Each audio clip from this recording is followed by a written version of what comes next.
একটুখানি নেকের তরে রোজ হাসরের মাঠেতে ছেলে ঘুরবে বাবার পিছে, বাবা ছেলের আগেতে।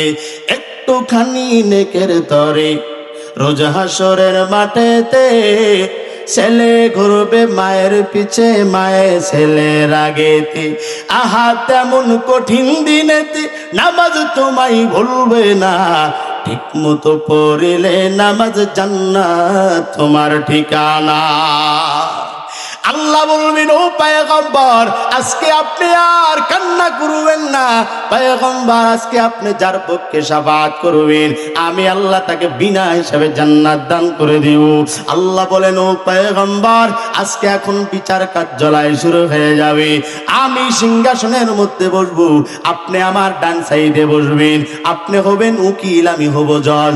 আজকে আপনি শাফাআত করবেন, যার পক্ষে সাক্ষী দিবেন আমি আল্লাহ তাকে বিনা হিসাবে জান্নাত দান করব।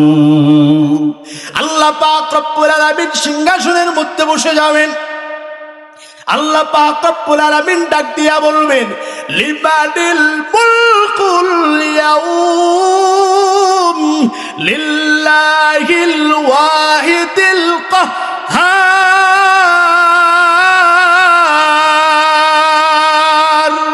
আল্লাহ পাক রব্বুল আলামিন ডাক দিয়া বলবেন, আয় দুনিয়াতে যারা বাহাদুরি করেছো, আমি আল্লাহর হুকুমে যারা অমান্য করেছো, আমি আল্লাহর জান্নাত জাহান্নাম যারা বিশ্বাস করো নাই, আজকে আমি আল্লাহর সামনে আয়। আমি আল্লাহ প্রত্যেকটার বিচার না করে জান্নাত জাহান্নামে দিব না। ভাইরা আমার, সব নবীগুলো কাঁদতে থাকবেন, সব নবীর উম্মতগুলো কান্না করতে থাকবেন।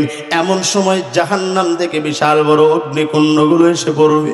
হাসরের ময়দানে লোকজন ডাক দিয়া বলবে, হে মালিক আর একটা বার দুনিয়াতে পাঠায়া দেন, একটা বার দুনিয়াতে যাই, এইবারে তোমার ইবাদত করব। আল্লাহ বলে, না না আজকে কোনো সুযোগ নাই, আজকে আর তোমাদেরকে কোনোদিন দুনিয়াতে পাঠানো হবে না। ওরে আল্লাহর গোলাম মায়ার নবী বলেন, ও সাহাবীরা এইদিকে আল্লাহ যখন বিচার শুরু করবেন, জাহান্নাম জাহান্নামের জায়গায় থাকবে না, জাহান্নাম জাহান্নামের দিকে, জাহান্নাম থেকে হাসরের ময়দানের দিকে দৌড়াইতে থাকবে। আল্লাহ বলে, ও জাহান্নাম দাঁড়াও। ওই দিন জাহান্নাম কারো কথা শুনবে না, আল্লাহকে ডাক দিয়া বলবে, হে মালিক আমার পেটের মধ্যে বড় ক্ষুধায়, আমারে তাড়াতাড়ি খাবার দাও।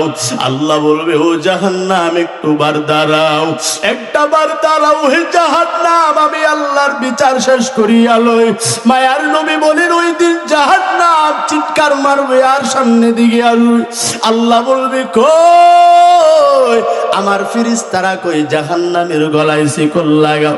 70,000 ফেরেশতারা জাহান্নামের গলায় শিকল লাগা যখন কানতে থাকবেন, জাহান্নাম যাইতে চাবে না, একটু নড়তে পারবে না। আল্লাহ বলেন, ও জিবরাইল যাও যাও, আমি আল্লাহ কিছু কুদরতি পানি রাখলাম, পানিগুলো আমি আল্লাহরে দিয়া দাও। আল্লাহ নিজের কুদরতি হাত দিয়া জাহান্নামের গায়ে যখন পানি মারবেন, চিৎকার মেরে জাহান্নাম চলে যাবে। আল্লাহকে ডাক দিয়া বলবে, হে মালিক 70,000 ফেরেশতা মিলে জাহান্নাম রে টানলাম, জাহান্নাম গেল না। ও আল্লাহ এটা আপনি কি পানি মারলেন? এটা কি হাউজে কাউসারের পানি? আল্লাহ বলেন না। এটা কি জমজমের পানি? আল্লাহ বলেন না। এটা কি আবে হায়াতের পানি? আল্লাহ বলেন না। ও আল্লাহ এটা কি দুনিয়ার বৃষ্টির কোনো পানি? আল্লাহ বলেন না। আল্লাহ এটা কি সমুদ্রের পানি? আল্লাহ বলেন না। ও আল্লাহ হাউজে কাউসারের পানিও যদি না হয়, আল্লাহ জমজমের পানিও যদি না হয়, ও আল্লাহ তাহলে এটা কিসের পানি?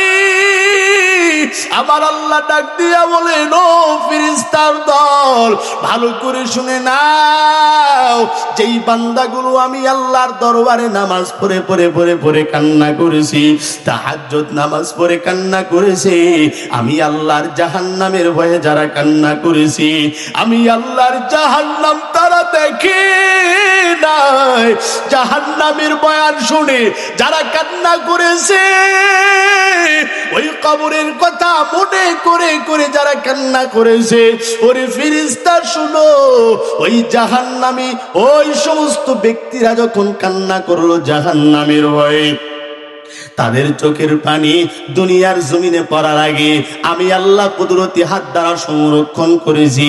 আজকে এই পানিগুলো জাহান্নামের গায়ে মারলাম, জাহান্নামের জায়গায় চিৎকার মেরে চলে গিয়েছি।